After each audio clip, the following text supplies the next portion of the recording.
अस्सलाम वालेकुम। कैसे हैं आप सब लोग? उम्मीद है कि आप सब बिल्कुल खैरियत से होंगे। अल्लाह ताला आप सबको हमेशा खुश और आबाद रखे, आमीन। तो डियर व्यूअर्स, बताइए कि आप लोगों के यहाँ आजकल कैसा मौसम चल रहा है? गर्मी स्टार्ट हो चुकी है या फिर सर्दी की लहर अभी कुछ कुछ बाकी है?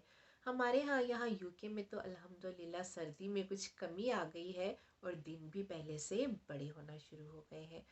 तो जनाब, आज की वीडियो में हम बात करने वाले हैं यूके स्पाउस वीज़ा के हवाले से। वैसे तो यूके स्पाउस वीज़ा पर मैं पहले बहुत सारी वीडियोस बना चुकी हूँ, जिसमें मैंने आपको बताया है कि जब भी आपने यूके स्पाउस वीज़ा अप्लाई करना है तो आपको कौन सा इंग्लिश टेस्ट पास करना है। इसके अलावा आपको मेडिकल टेस्ट कौन सा करवाना है और आप अपने ये दोनों टेस्ट यानी इंग्लिश टेस्ट और अपना मेडिकल टेस्ट आप किस तरह से बुक कर सकते हैं, ये भी मैं आपको अपनी पहली वीडियोस में बता चुकी हूँ। इसके अलावा जब आपने यूके स्पाउस वीज़ा अप्लाई करना है तो आपको कौन कौन से डॉक्यूमेंट्स की ज़रूरत है, ये भी मैं पहले बता चुकी हूँ। अगर आप लोगों ने मेरी वो वीडियोस मिस कर दी है तो आप चैनल पर जाकर उन वीडियोस को देख सकते हैं। और जनाब, आज हम बात करने वाले हैं यूके स्पाउस वीज़ा के हवाले से सपोर्टिंग डॉक्यूमेंट्स के बारे में। क्योंकि जब हम यूके स्पाउस वीज़ा अप्लाई करते हैं तो हम लोग सिर्फ़ और सिर्फ ज़्यादा तवज्जो उन डॉक्यूमेंट्स पर देते हैं जो कि होम ऑफिस की रिक्वायरमेंट होती हैं। उन्होंने लिस्ट दी होती है अपनी वेबसाइट पर कि इन इन डॉक्यूमेंट्स की हमें ज़रूरत है और आपने अपने केस के साथ ये वाले डॉक्यूमेंट्स हमें भेजने हैं। तो हम लोग क्या करते हैं कि हम अपना ज़्यादातर टाइम उन डॉक्यूमेंट्स को जमा करने में लगा देते हैं, लेकिन हम लोग सपोर्टिंग डॉक्यूमेंट्स पर तवज्जो देना भूल जाते हैं। और होता क्या है कि उन्हीं सपोर्टिंग डॉक्यूमेंट्स के हमारे केस के साथ ना होने की वजह से हमारा केस रिफ्यूज़ हो जाता है। ऐसे बहुत सारे केसेस हैं जो सिर्फ़ और सिर्फ सपोर्टिंग डॉक्यूमेंट्स की वजह से रिफ्यूज़ हुए हैं।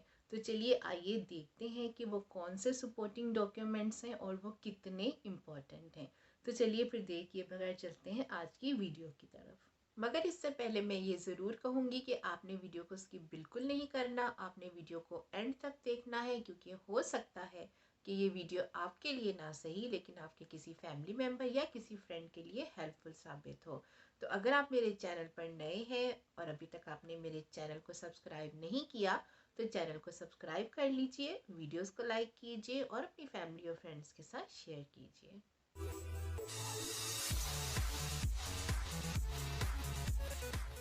अच्छा जी, तो हम बात करने वाले हैं यूके स्पाउस वीज़ा के हवाले से सपोर्टिंग डॉक्यूमेंट्स के बारे में। एक तो वो डॉक्यूमेंट्स हैं जो होम ऑफिस की अहम रिक्वायरमेंट है और इसेंशियल डॉक्यूमेंट्स हैं, यानी अगर वो डॉक्यूमेंट्स मिसिंग होंगे तो हम किसी सूरत अपना वीज़ा अप्लाई नहीं कर सकते हैं। लेकिन इसके अलावा जब हम अपने वो वाले डॉक्यूमेंट्स कंप्लीट कर लेते हैं तो इसके साथ साथ हमें कुछ ऐसे डॉक्यूमेंट्स की ज़रूरत होती है जिनको हम बोलते हैं सपोर्टिंग डॉक्यूमेंट्स, यानी कि ये वो डॉक्यूमेंट्स हैं जो बहुत अहम होते हैं और ये हमारे केस को स्ट्रॉन्ग करने में हमारी हेल्प करते हैं। तो जनाब, अगर हम पिछले चंद सालों की हिस्ट्री में जाकर देखें तो बहुत सारे लोग ऐसे हैं जिनका यूके स्पाउस वीज़ा सिर्फ़ और सिर्फ इसलिए रिफ्यूज़ हुआ है कि उन्होंने सपोर्टिंग डॉक्यूमेंट्स का इस्तेमाल नहीं किया, जिसकी वजह से वो होम ऑफिस को अपने केस के मुतालिक सेटिस्फाइड नहीं कर पाए और उनका वीज़ा होम ऑफिस की तरफ से रिफ्यूज़ कर दिया गया। लेकिन रिसेंटली मेरे फ्रेंड सर्कल में उनका वीज़ा रिफ्यूज़ हुआ है, स्पाउस वीज़ा। जिसकी वजह क्या है, चलिए आइए मैं आपको बताती हूँ। तो जनाब ये देखिए, ये यूके होम ऑफिस की तरफ से भेजे गए स्पाउस वीज़ा के आंसर का स्क्रीनशॉट है, जिसमें ये बात क्लियरली मेंशन की गई है होम ऑफिस की तरफ से कि इन्होंने अपनी शादी की जो पिक्चर्स लगाई हैं उससे ये बात साबित होती है कि इनकी शादी हुई है, लेकिन इन्होंने अपना कोई भी पोस्ट मैरिज रिलेशनशिप एविडेंस नहीं दिया है जिससे ये बात साबित हो कि ये लोग रिलेशनशिप में हैं, जिसकी वजह से होम ऑफिस इनके रिलेशनशिप से सेटिस्फाइड नहीं है और इनका वीज़ा रिफ्यूज़ किया जा रहा है। आप चाहें तो इसका स्क्रीनशॉट लेकर पढ़ सकते हैं।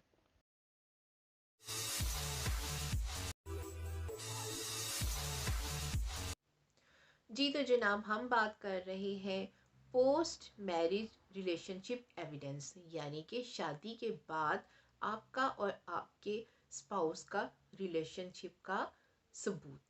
अब आप चाहे शादी के 2 महीने बाद वीज़ा अप्लाई करें, चाहे आप 6 महीने के बाद वीज़ा अप्लाई करें, आप साल के बाद या फिर इससे लेट आप वीज़ा अप्लाई करें, जो सबसे अहम चीज़ है वो है कि आप लोगों को ये चीज़ शो करनी है कि आप और आपके स्पाउस, चाहे आप अपने हस्बैंड का वीज़ा अप्लाई कर रहे हैं या फिर आपके हस्बैंड आपका वीज़ा अप्लाई कर रहे हैं, तो आप दोनों को सबसे पहले ये बात साबित करनी है कि आप लोग एक दूसरे के साथ कांटेक्ट में हैं, मुसलसल कांटेक्ट में हैं, इन टच हैं एक दूसरे के साथ। अब इसमें कौन कौन से डॉक्यूमेंट्स शामिल हैं, ये मैं आपको बताती हूँ।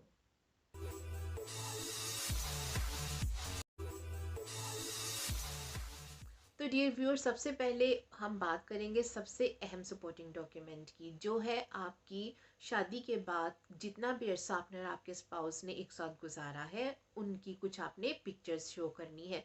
जैसे कि अगर आप लोग कहीं सैर तफरी के लिए गए हैं, या फिर आप दोनों में से अगर किसी का बर्थडे आया है, या आप लोगों ने किसी फंक्शन पर कोई पिक्चर्स बनवाई है, वो आप लोगों ने शो करनी है, या फिर आप अपने घर में कुछ पिक्चर्स आप बनाकर शो कर सकते हैं, जिससे कि आपके रिलेशन को जेन्युइन साबित करना है।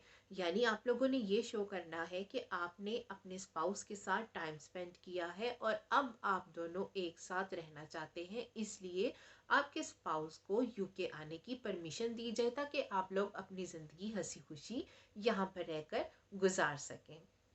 अच्छा जी, अब होता क्या है कि बहुत सारे लोग ऐसे हैं जो तस्वीरें शो नहीं कर पाते, जिसकी वजह ये होती है कि उनका सिर्फ निकाह होता है और ये कहा जाता है कि रुखसती जो है वो वीज़ा लगने के बाद की जाएगी लड़की की।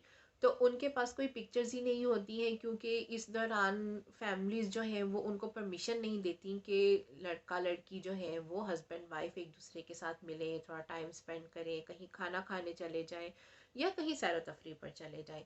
तो इस वजह से उनके पास ऐसी कोई पिक्चर्स मौजूद नहीं होती, सिर्फ वो अपनी शादी की पिक्चर्स लगा देते हैं, लेकिन अपना जो पोस्ट मैरिज रिलेशनशिप है उसका कोई एविडेंस वो शो नहीं कर पाते। अब होम ऑफिस क्या करता है कि होम ऑफिस उनकी शादी की पिक्चर्स तो देख लेता है, लेकिन उनको इस बात का भी सबूत चाहिए कि आप लोगों ने एक दूसरे के साथ टाइम स्पेंड किया है और आप लोग अब एक दूसरे के साथ रहना चाहते हो।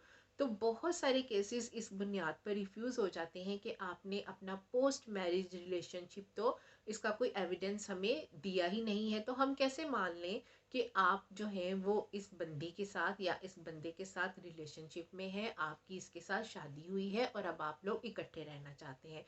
इसलिए वो लोग यानी होम ऑफिस वाले इस केस को रिफ्यूज कर देते हैं। तो ऐसी सूरत में अगर आपका निकाह हुआ है और आप दोनों की जो फैमिलीज हैं वो आप लोगों को मिलने की परमिशन नहीं देती, कि आप लोगों के पास आपका पोस्ट मैरिज रिलेशनशिप आपको शो करने के लिए उसका कोई आपके पास एविडेंस नहीं है, कोई पिक्चर्स नहीं है, तो ऐसी सूरत में आप अपनी फैमिलीज को कन्विंस करने की कोशिश करें, और फैमिलीज को भी चाहिए कि वो थोड़ा कोऑपरेट करें। आप लोग कोई फैमिली गेट टुगेदर अरेंज करें, जिसमें आप लोग अपनी फैमिली के साथ या आप दोनों मिलकर अच्छी सी पिक्चर्स बनाएं, ताकि आप होम ऑफिस को सेटिस्फाइड कर सकें कि आप लोग जो हैं वो एक दूसरे के साथ रिलेशनशिप में हैं और कांटेक्ट में हैं।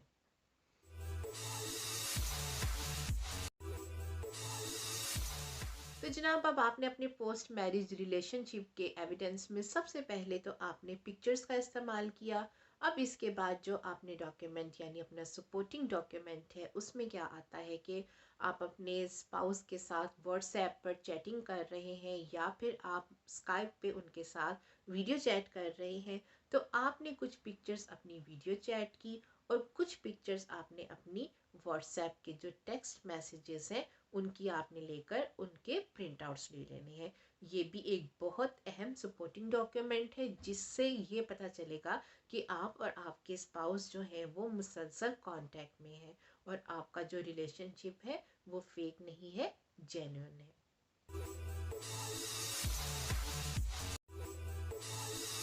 ये व्यूअर्स, अब अब जिस सपोर्टिंग डॉक्यूमेंट की हम बात करने वाले हैं ये भी बहुत अहम है।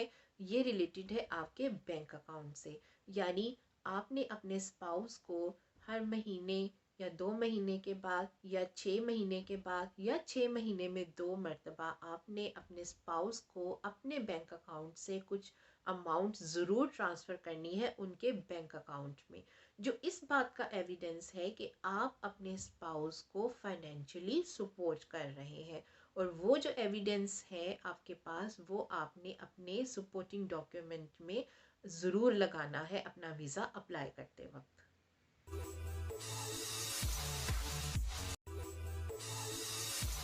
तो डियर व्यूअर्स, आपकी शादी से लेकर आपके वीज़ा अप्लाई करने के दौरान अगर आप दोनों में से किसी का बर्थडे आया है तो आपने उसको कार्ड सेंड करना है।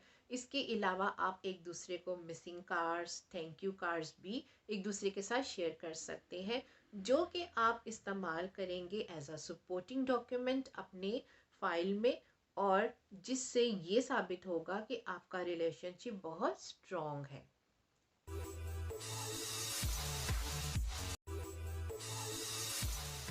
तो डियर व्यूअर्स, इसके अलावा आप सपोर्टिंग डॉक्यूमेंट्स में जो डॉक्यूमेंट्स इस्तेमाल कर सकते हैं वो है अपनी शादी के इनविटेशन कार्ड्स।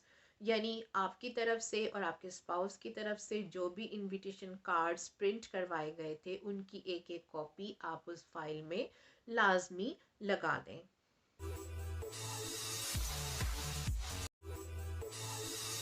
अब जनाब, शादी की तैयारियों के लिए आपने जो शॉपिंग की है अपने लिए या अपने स्पाउस के लिए या फिर आपके स्पाउस की फैमिली की तरफ से जो शॉपिंग की गई है, आप कोशिश करें कि उनकी जो रिसीप्ट्स हैं वो संभाल कर रखते जाएं, और उनको भी आपने एज अ सपोर्टिंग डॉक्यूमेंट अपनी फाइल में अटैच करना है, जिससे कि आपकी शादी जेन्युइन साबित होगी।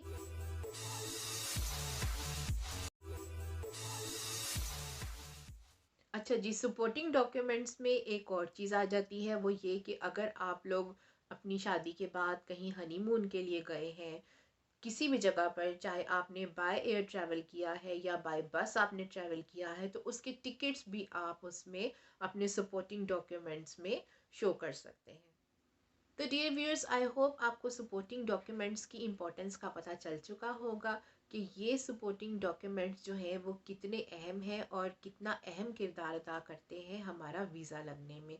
तो हमें सिर्फ उन डॉक्यूमेंट्स पर तवज्जो नहीं देनी है जो कि इसेंशियल डॉक्यूमेंट्स हैं, जो होम ऑफिस की अहम रिक्वायरमेंट हैं, जो कि उनकी वेबसाइट पर मेंशन किए गए हैं, बल्कि हमें उसके साथ साथ इन सपोर्टिंग डॉक्यूमेंट्स पर भी तवज्जो देनी है ताकि हम मज़ीद अपने केस को स्ट्रॉन्ग बना सकें और हमारे स्पाउस का वीज़ा जल्दी लग सके। तो डियर व्यूअर्स, आई होप आपके लिए आज की वीडियो हेल्पफुल साबित होगी। अगर वीडियो अच्छी लगी है तो इसको लाइक कीजिए, अपनी फैमिली और फ्रेंड्स के साथ शेयर कीजिए, और मेरे चैनल को सब्सक्राइब करना बिल्कुल नहीं भूलना, और बेल आइकॉन को भी ज़रूर प्रेस कर लीजिएगा ताकि मेरी आने वाली हर नई वीडियो का नोटिफिकेशन आपको सबसे पहले मिले। तो चलिए मिलते हैं अब किसी नेक्स्ट वीडियो में, तब तक के लिए दीजिए मुझे इजाज़त। दुआओं में रखिएगा याद और अपना रखिएगा बहुत सारा ख्याल। और हाँ, अगर आपको मज़ीद कोई क्वेश्चन पूछना है तो आप मुझसे कमेंट बॉक्स में उस क्वेश्चन को पूछ सकते हैं। मैं कोशिश करूँगी कि आपके सवाल का जवाब ज़रूर दूँ। तो तब तक के लिए मुझे दीजिए इजाज़त। अल्लाह हाफिज़।